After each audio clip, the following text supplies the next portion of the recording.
ഹൃദയഹാരിയായ പ്രണയകഥ ഇന്ന് തിയേറ്ററുകളിൽ എത്തുകയാണ്. പ്രിയപ്പെട്ടവരെ, നാഥാൻ കേസുകൂട് എന്ന ചിത്രത്തിൽ പ്രേക്ഷകരുടെ ശ്രദ്ധയാകർഷിക്കുകയും ചർച്ചയാവുകയും ചെയ്ത കഥാപാത്രങ്ങളെ കേന്ദ്രമാക്കി ഒരുക്കുന്നതാണ് സുരേഷിന്റെയും സുമലതയുടെയും ഹൃദയഹാരിയായ പ്രണയകഥ. രാജേഷ് മാധവനും ചിത്ര നായരും ചിത്രത്തിൽ പ്രധാന വേഷങ്ങളായ സുരേഷനായും സുമലതയുമായി എത്തുന്നു. രതീഷ് ബാലകൃഷ്ണൻ പൊതുവാളാണ് തിരക്കഥയും സംവിധാനവും. കുഞ്ചക്ക ബോബൻ അതിഥി വേഷത്തിലെത്തുന്നു.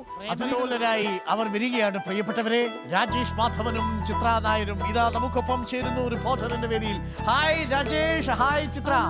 അതാ കയ്യൊക്കെ പിടിച്ചാണല്ലോ വരവ്. പ്രേമലോലരായി എത്തിക്കഴിഞ്ഞിരിക്കുന്നു. Rajesh, very good morning. Very good morning. Thank you. ഞാൻ ശരിക്കും ചിത്രയെ കാണാൻ വേണ്ടി കാത്തിരിക്കുകയാണ്. ഞാനും അതേ മുട്ട നേരിട്ട് കാണാൻ വേണ്ടി. ഇതൊരു തള്ളലല്ലേ? ഞങ്ങൾ ഇന്റർവെല്ലിൽ പരമാവധി തള്ളണമെന്ന് പ്ലാൻ ചെയ്തിട്ടാണ് ഇങ്ങോട്ട് വന്നത്. ഇല്ല, അപ്പോൾ അരുണേട്ടൻ പറഞ്ഞ എല്ലാ ഫ്ലോറും തള്ളിയാ മതി. ചിത്രയെ കണ്ടു, സന്തോഷം. രാജേഷിനെ കണ്ടു, വളരെ സന്തോഷം. വളരെ പോസിറ്റീവായിട്ടുള്ള രണ്ടുപേരാണ്. അവരുടെ നമുക്ക് ചിരി വരും. പക്ഷേ അവരുടെ ജീവിതത്തിലെ കുറിച്ച് കൂടി ചില കാര്യങ്ങൾ ഞാൻ പ്രേക്ഷകരോട് പറയാം. അതിനു മുമ്പ് എങ്ങനെയുണ്ട് സിനിമ ഇന്ന് റിലീസ് ചെയ്യാൻ പോകുന്നു? ടെൻഷൻ ഉണ്ടോ? ടെൻഷൻ ഉണ്ടോന്ന് വെച്ച് കഴിഞ്ഞാൽ രാവിലെ എണീച്ച് കഴിഞ്ഞപ്പോ പിന്നെ ഇന്നാണല്ലോ എന്നുള്ളൊരു ടെൻഷൻ ഉണ്ട്. അത്രേ ഉള്ളൂ. ബാക്കി എന്താ എന്താ കേൾക്കാൻ പറ്റുന്നുണ്ടോ? കേൾക്കുന്നുണ്ട്. ഹാർട്ട് ബീറ്റ് കേൾക്കുന്നുണ്ട് അല്ലേ? എന്നുള്ള ഹാർട്ട് ബീറ്റ് വരുന്നുണ്ട്. പക്ഷെ ആദ്യ സിനിമയിലേക്ക് വരുന്ന സമയത്ത് ഫസ്റ്റ് ക്യാമറയുടെ മുന്നിൽ നിൽക്കുന്ന അത്ര ഹാർട്ട് ബീറ്റ് ഉണ്ടോ ഇപ്പോൾ? അതിനെക്കാട്ടിലുണ്ട്.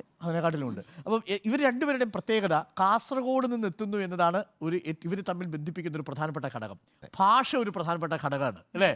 അതെ അല്ലേ?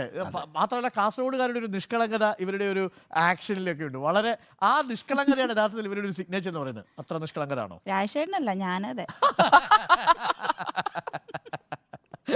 ഞാൻ ഭയങ്കരമായിട്ട് നിഷ്കളങ്കിയാണ്. ആണല്ലേ? വീട്ടിൽ ഇങ്ങനെ തന്നെയാണോ ഇതേ ഡയലോഗ് പാറ്റേൺ? അല്ല, വീട്ടിലൊന്നും നടക്കൂല. ഇപ്പൊ അച്ഛനമ്മയും കാണുന്നുണ്ടോ? പിന്നെ വീട്ടിൽ ഇതൊന്നല്ല. എന്റെ ഭയങ്കരമായ നിഷ്കളങ്കതയുടെ വേറെ വേർഷൻ അതാണ്. നിഷ്കളങ്കതയുടെ വേർഷൻ 2. അപ്പോൾ എനിക്ക് ഇഷ്ടപ്പെട്ടു. മാത്രമല്ല, നിങ്ങൾ ഇന്നാത്താൻ കേസുകൂടെ എന്ന സിനിമയിലാണല്ലോ പ്രേക്ഷകർ അത് രജിസ്റ്റർ ചെയ്യുന്നത്. ഇപ്പോൾ ഭാഷയുടെ കാര്യത്തിൽ പല നടന്മാരും ഒക്കെ വ്യത്യസ്ത രീതിയിൽ രജിസ്റ്റർ ചെയ്തിരുന്നു. ഇപ്പോൾ സുരാജ് വെഞ്ഞാറമൂടൊക്കെ വന്ന് തിരുവനന്തപുരം ഭാഷ കൊണ്ടുവരുന്നു, പിന്നീട് കൊല്ലം വരുന്നു, അവിടെ ഇദ്ദേഹം ബേസിലിൻ്റെ സിനിമയിൽ. അതേപോലെ പാലക്കാട് ഭാഷ വരുന്നു.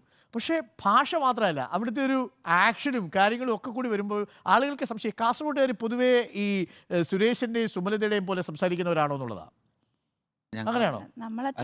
നമ്മളത്ര ഉണ്ടാവില്ല, എന്നാലും കാസർഗോഡുകാർ ഇങ്ങനെയൊക്കെ തന്നെയാണ്. ഇതിൽ നമ്മൾ അതിനകത്ത് കേസോട് പ്രേക്ഷകർക്ക് ആദ്യം റിലേറ്റ് ചെയ്യാൻ പറ്റുന്നുണ്ട്. ഞാൻ അതിലൊരു കാര്യം ചോദിക്കട്ടെ. അതിലെ ഈ ഡയലോഗ്സ് എല്ലാം രതീഷ് സ്ക്രിപ്റ്റഡ് ആണ്.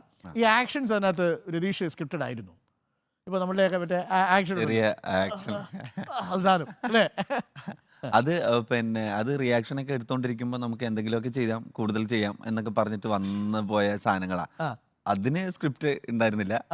അതിങ്ങനെ പിന്നെ കുറെ പരിപാടികൾ ചെയ്തിട്ടുണ്ടായിരുന്നു. അതിലൊന്നായിരുന്നു എടുക്കാതെ പോയ സാധനം വല്ലതും ഉണ്ടോ നമ്മുടെ കയ്യിൽ? നമുക്ക് മോർണിംഗ് ഷോയിൽ ഉപയോഗിക്കാം. രതീഷേട്ടൻ കൊണ്ടുപോയി.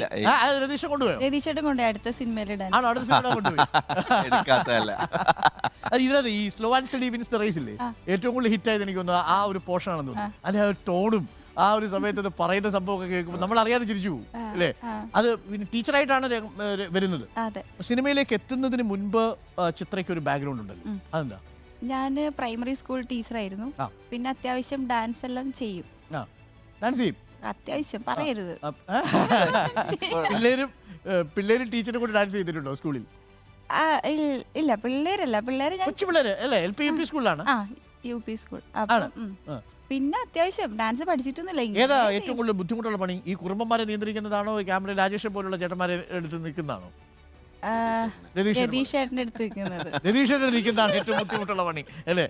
എനിക്കൊന്നു ഈ സുരേഷിനും സുമലതയും അവരെ രണ്ടുപേരെയും വെച്ചൊരു സിനിമ ചെയ്യണമെങ്കിൽ രതീഷ് അപാരമായ ഒരു കോൺഫിഡൻസ് വേണം. പ്രത്യേകിച്ച് ഒരു സിനിമയിലെ രണ്ടു നായക കഥാപാത്രമല്ല, വില്ലനുമല്ല ആ സിനിമയിലെ. പക്ഷേ എടുത്തുകൊണ്ട് പോയത് നിങ്ങൾ രണ്ടുപേരുമാണ്. ആ സിനിമയിൽ ഏറ്റവും ശ്രദ്ധിക്കപ്പെട്ട കഥ കുഞ്ചാക്കോ ബോബനോടൊപ്പം തന്നെ എല്ലാ കഥാപാത്രങ്ങളും ശ്രദ്ധിക്കപ്പെട്ടു കേട്ടു. അപ്പം അത് പ്ലാൻ ചെയ്യുന്ന സമയത്ത്, ആദ്യം പറയുന്ന സമയത്ത് എങ്ങനെയായിരുന്നു റിയാക്ഷൻ ചിത്രയുടെ? അതിപ്പോൾ ഞാൻ കാണിച്ച എൻ്റെ സിനിമ ആരും ചിലപ്പോൾ കാണാൻ പോകില്ല. നന്നായിട്ടില്ലെങ്കിലോ അല്ലേ, ഞാൻ പറയാം, റിയാക്ഷൻ കാണിക്കൂല. പിന്നെ രതീഷ് ചേട്ടൻ ആദ്യം എന്നോട് നേരിട്ട് പറയാ. ഇത് നേരിട്ട് മുഖത്തോട് നോക്കി പറയുന്നു.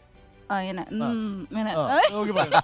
അങ്ങനെയല്ല സാധാരണ പറഞ്ഞു ഇങ്ങനെ ഒരു നമുക്കൊരു സിനിമയെ കുറിച്ച് ആലോചിച്ചാലോ നമുക്ക് അങ്ങനെയൊന്നല്ല ഇന്ന മാസങ്ങളിൽ ഒന്ന് ഫ്രീ ആയിട്ട് ഇരിക്കണം എന്ന് പറഞ്ഞു.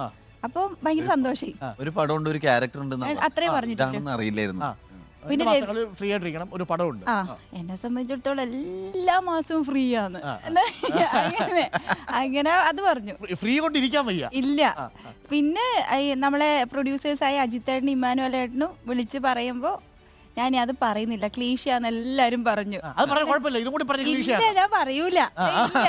എനിക്ക് ഭയങ്കര സർപ്രൈസ് ആയിപ്പോയി വിളിച്ചിട്ട്. അന്നേരം ഞാൻ അറിയില്ല സുരേഷിന്റെയും സുമലതയുടെയും ഈ ഒരു ടൈറ്റിൽ ക്യാരക്ടർ ചെയ്യുന്നതെന്ന് അറിയില്ല. അങ്ങനെ ഭയങ്കര സന്തോഷായി.